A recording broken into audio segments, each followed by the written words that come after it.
Welcome back to the 17 News at Sunrise podcast, where we share your news on your schedule. This morning on 17 News at Sunrise, as the numbers continue to settle, we have the latest tally, how the local and national political landscape is changing. This is your local election headquarters. Good morning. It is 5 a.m. the day after Election Day. I'm Maddie Jansen alongside Alex Fisher. And yes, there is a lot to talk about this morning and still a lot of uncertainty. As expected, the presidential race is still anyone's game. Yeah, absolutely. And taking you out live this morning to the White House, and you can see it is a beautiful morning in Washington, D.C., but there is still no winner declared for President of the United States. All of us waking up this morning still wondering. 17's Aton Wallace joins us now with where the candidates stand and what each candidate had to say after the results started to trickle in. Good morning, Aton. Hey, Alex and Maddie, good morning. You know, if you're waking up at 5 a.m., you're probably wondering who is the President of the United States. Well, here is the reason why we do not know this morning. Overnight, as you were going to bed, you probably thought, well, it's looking like President Trump might be headed towards the White House for the next 4 years. But overnight, and I've been up the last many hours, including since midnight, I've been watching the returns. Overnight, Joe Biden, before midnight, was down in Wisconsin here, and he has since taken the lead in Wisconsin. Also, he has cut his gap in Michigan. It is getting much closer. Arizona, NBC News has not called yet. That's 11 electoral votes. Nevada, 6 electoral votes, all leaning blue at this time. Wisconsin, by the way, is 10 electoral votes. Michigan, 16 electoral votes. And by the way, Maine, one of the last few that NBC News has not called yet, 4 electoral votes. All of that. Biden, as you see up here, 224 electoral. Trump, 213. The magic number, 270. Well, all those that I just mentioned, if Biden gets that he gets exactly 270. Let me show you the math here as we go to this screen over here. You can see Biden 224, Trump 213, Arizona 11, Nevada 6, Wisconsin 10, Michigan 16, Maine 3, total 46 right there. Look at this, 46 plus 224 equals 270 exactly. He would win with 270 votes. This was not the landslide that maybe some people were predicting if he wins that, but it goes to show you that's a very, very close race. And let me show you again as we go back to the board here. You can see if he does that with those states, Wisconsin, Michigan, Arizona, Nevada, and then Maine, you don't even worry about Georgia, North Carolina, or Pennsylvania. That's how Biden could clinch. Now, obviously, there could be all sorts of other mixtures in the mix. If he doesn't end up getting Michigan but wins Pennsylvania or whatnot, he could still win the presidency that way. Now, something really interesting, of course, that we're tracking as well is how do the candidates do in Kern County? Well, let me show you the board over here. Donald Trump, 49% of the vote in Kern County as of this morning. Joe Biden, 48%. Not a surprise that Trump is winning Kern County, but what is a surprise is how close it got in Kern County. Just 1 percentage point as of now, less than 2,000 votes separate the two in Kern County. Take a look at how 2016 looked. Much, much different in Kern County. Donald Trump winning 53% to Hillary Clinton 40.4%. That margin of more than 30,000 votes. Again, right now that margin is less than 2,000 votes. Donald Trump winning in 2016 with more than 30,000 there. So a lot of differences here. And once again, we are very closely monitoring that electoral college. That magic number, 270, Alex and Maddie. So we will continue to monitor that, and we'll see you in the next half hour. In the meantime, back to you at the desk. All right, Aton, thanks so much. And as Election Day continues into today, Wednesday, President Trump and Joe Biden are still locked in a tight race for the White House. The President and First Lady, along with Vice President and Mrs. Pence, taking the stage in the East Room of the White House just before 2:30 Eastern Time, 11:30 our time. President Trump speaking to supporters gathered for his election night speech. With millions of votes still to be counted, about 25 million to be exact. And President Trump falsely claimed he won the election, although the winner of the presidency has not been determined. And all of a sudden, everything just stopped. This is a fraud on the American public. This is an embarrassment to our country. We were getting ready to win this election frankly, we did win this election. Former Vice President Joe Biden delivered brief but optimistic remarks after midnight to supporters, preaching patience with the ongoing vote counting, but confident of victory in the end. We feel good about where we are. We really do. I'm here to tell you tonight, we believe we're on track to win this election.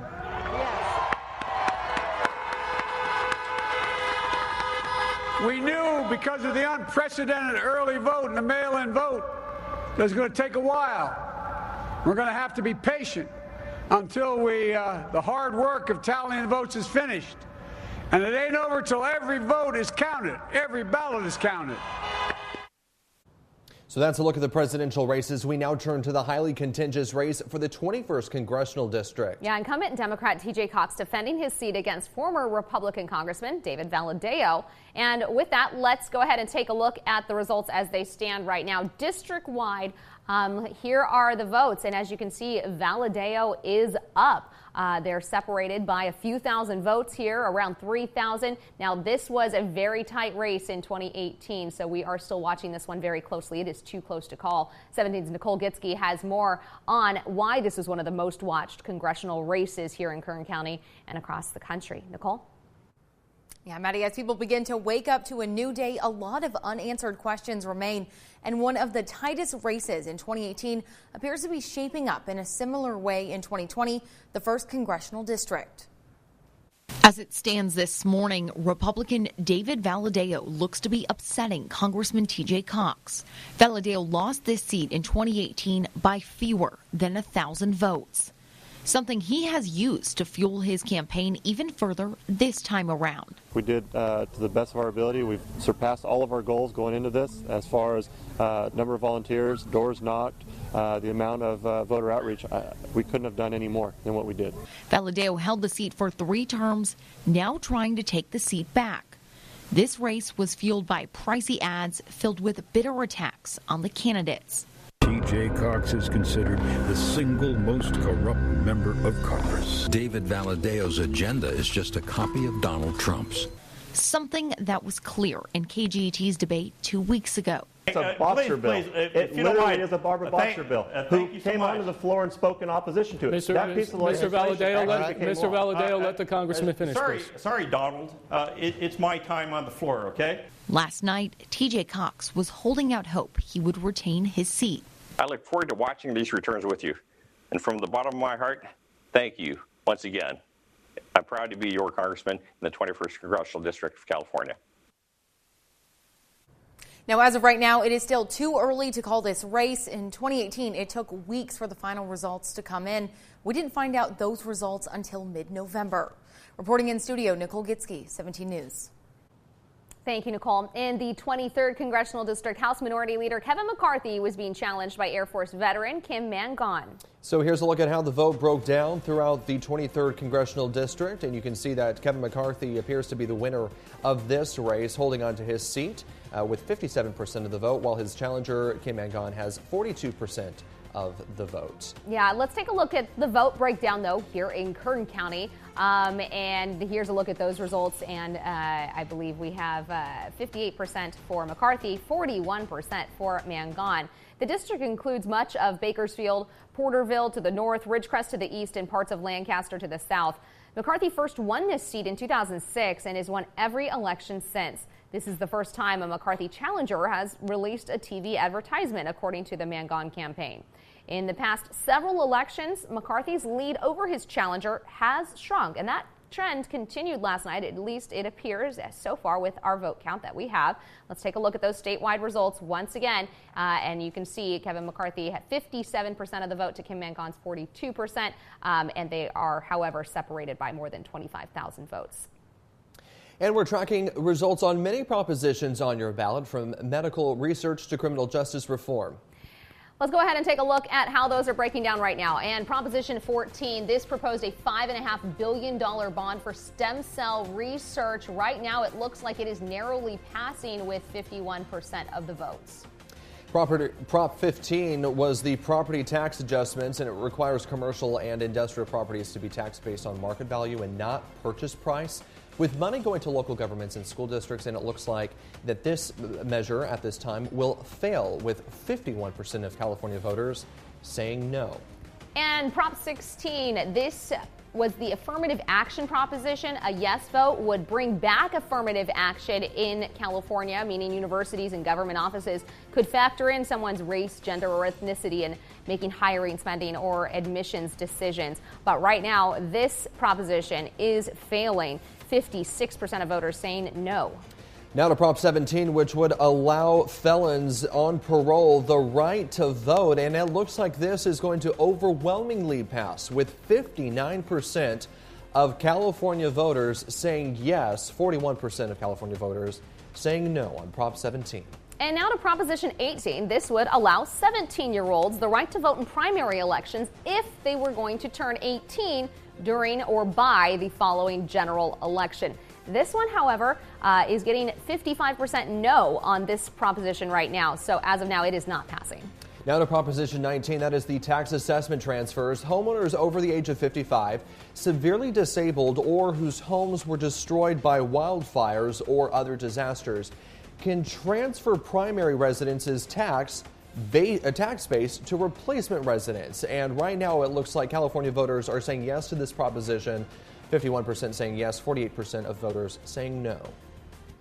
And Proposition 20 focuses on criminal justice reforms, essentially modifying some of the landmark resentencing reforms passed during former Governor Jerry Brown's tenure in office. It will increase penalties for certain property crimes, turning them from misdemeanors into felonies, and also reclassify certain crimes like human trafficking and date rape as violent crimes. Right now, though, this proposition is failing. 62% say no. All right, let's take a look at Proposition 21. This is regarding local rent control, and it just expand local governments the ability, giving them more authority over rent control. 40% of California voters are saying yes to this, and 59% of voters overwhelmingly saying no. And Proposition 22, you've heard a lot about this one. You've probably seen a lot of ads over your airwaves. This one would allow app-based companies and rideshare and delivery companies to classify their drivers as independent contractors, meaning they don't have to give them certain benefits. And right now, this is passing, and we have 58% saying yes to Prop 22, which means those drivers would remain independent contractors.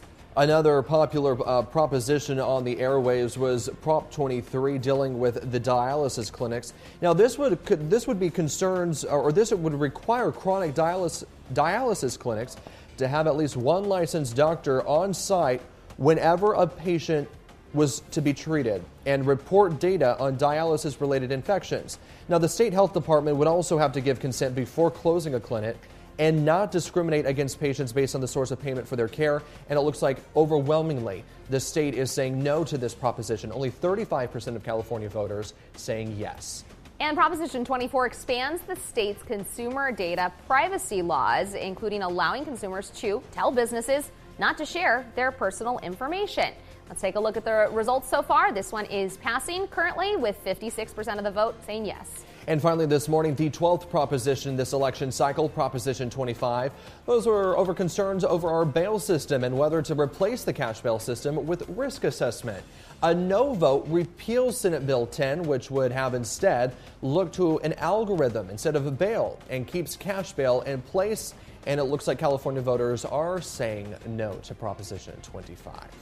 Welcome back here at 5:16 on this Wednesday morning. We continue our election coverage with the race for mayor in 3 Kern County cities. First up is the Arva mayoral race, and let's take a look at the race. And it looks like at this point, Oliva Trujillo is going to upset Jose Gurrola, who is the incumbent for mayor of Arvin. So again, results still coming in this morning, but at this point, Oliva Trujillo has 58% of the vote. Arvin, surrounded primarily by agricultural areas. Incumbent Mayor Jose Gurrola grew up in Arvin and was first elected in 2012. All right, now to Ridgecrest with businessman Eric Bruin, Mayor Pro Tem Lindsay Stevens, and Christian R. West, and business owner CEO Thomas Richard Winknich all in the running for this 2-year term. And right now, Bruin is coming out on top.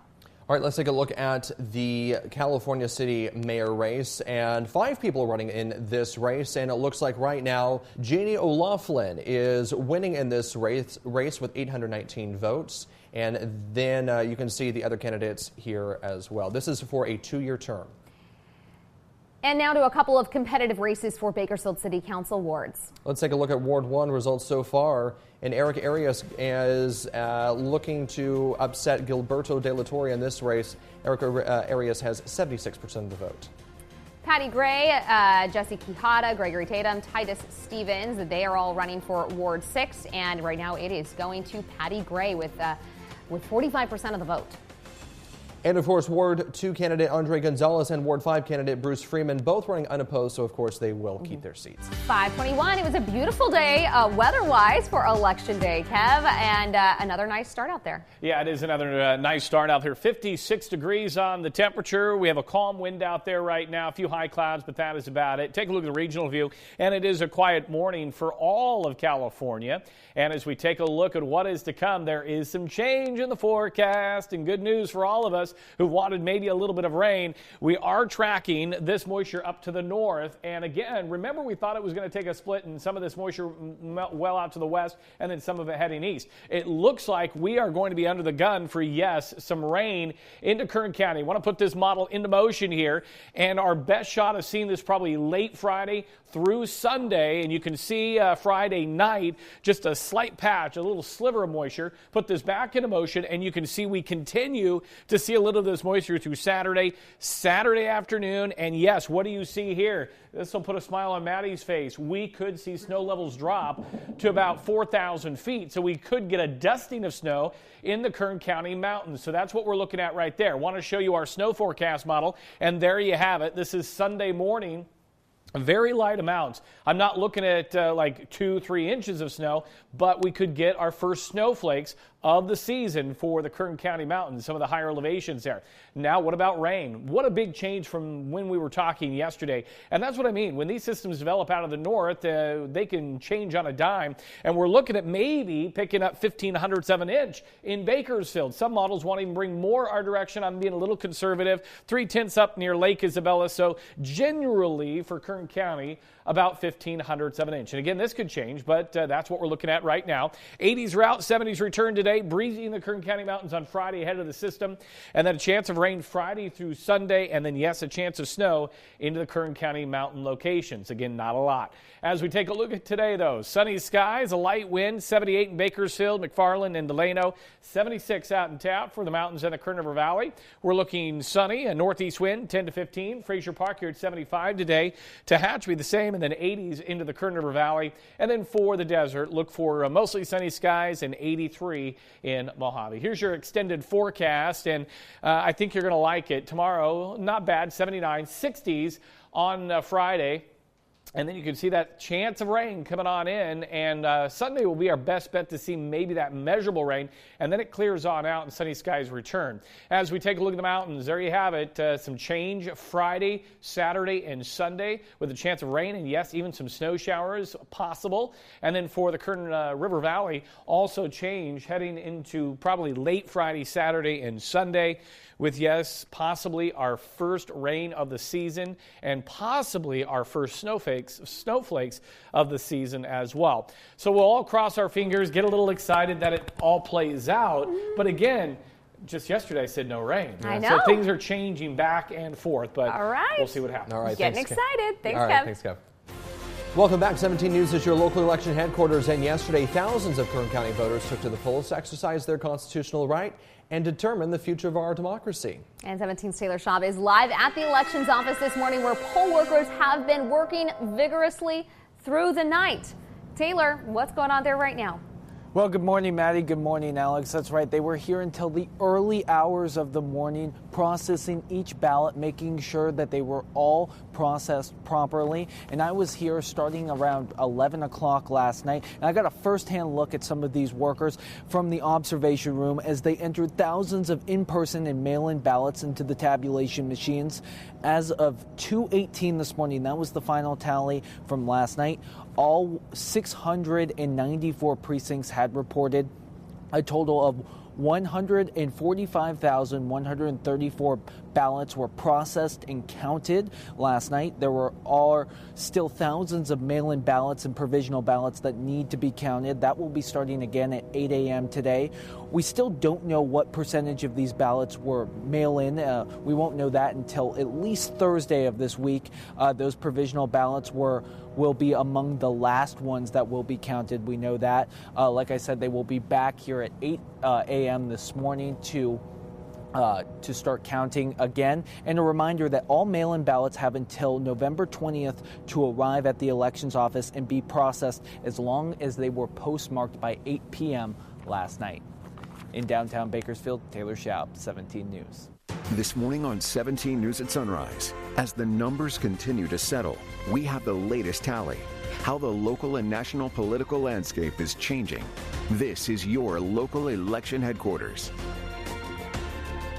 The 17 News at Sunrise podcast is a production of KGET and Nexstar Media Group.